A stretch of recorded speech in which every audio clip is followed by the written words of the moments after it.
And with me now, the woman at the center of the firestorm, the organization of the Texas Draw the Profit event, Pamela Geller. Good evening, Pamela. Hello. All right. What were your motives in, organizing this event in Texas? Well, back in January, in the wake of the Charlie Hebdo slaughter, Muslim groups held a conference, Stand with the Prophet conference, in support of Sharia restrictions. Now, the bodies weren't even in the ground, and American Muslim groups were holding a conference in support of the ideology behind the slaughter. I mean, wouldn't that have been the time for American Muslim groups to stand for freedom of speech?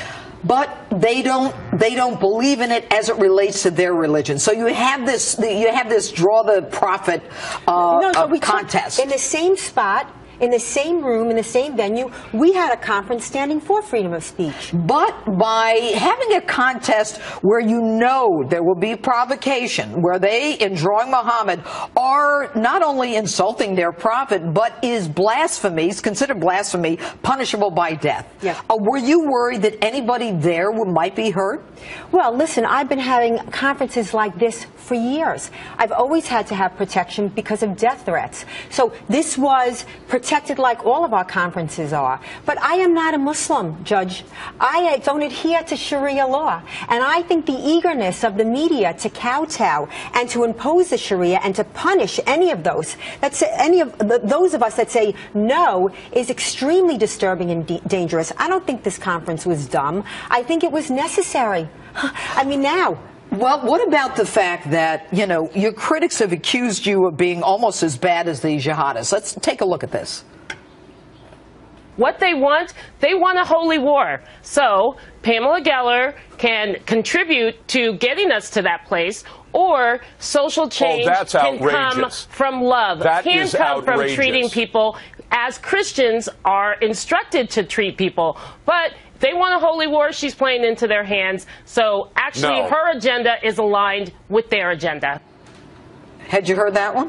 No, but what do you say to that? I say the jihadic doctrine is inciting the war, not me. They were attacking our embassies. 9/11, there was no Pamela Geller. The subway plot. But isn't that up to the military? Isn't it up to law enforcement to take that toe-to-toe with them? Let me ask you something. Were the people in those buildings wearing a uniform, Judge? Oh, there's no question that they weren't. The war is on us. The war is here. And the war is on my freedom. What do you say to people who say that because of what you've done, that just forget about you? You have taken this stand, that you're putting police in jeopardy. You're putting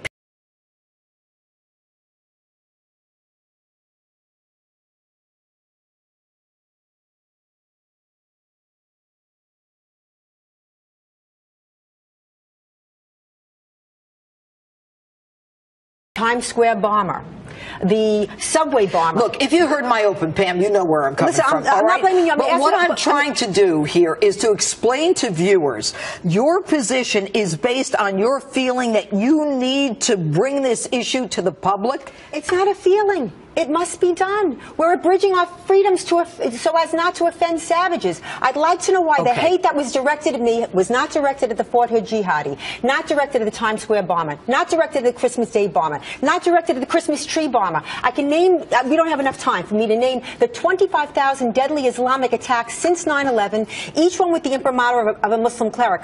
It's not Pamela Geller. It's the jihadic doctrine. Why isn't anybody talking about the ideology? Does it surprise you that you have become the issue? It shocks me. It's astonishing. Did you ever expect that you would be at the center of this wild controversy? No. And I think that it's been very instructive to the American people on a lot of levels. First of all, the media is saying one thing, and I can tell you, Judge, I have received tens of thousands of emails in support. Please don't stop. Finally, somebody's doing this. If you look at the comment sections, look at what's going on at this network. When they say we don't want to offend our allies in Egypt and Jordan, the coalition. I want to read one thing to you. Do it quickly, because I have one last question. That the president of Egypt said. El-Sisi. We all know El-Sisi is trying to get rid of the jihadists. The corpus of texts and ideas that we have sacralized over centuries to the point that departing from them has become impossible is antagonizing the whole world. Let me ask the questions. Are you afraid for your life? Of course I am. Are you willing to give your life for this? I have no choice. I don't want to live as a slave. I don't want to live as a slave. I will only live free. Do you think Sharia law is coming here? It's here.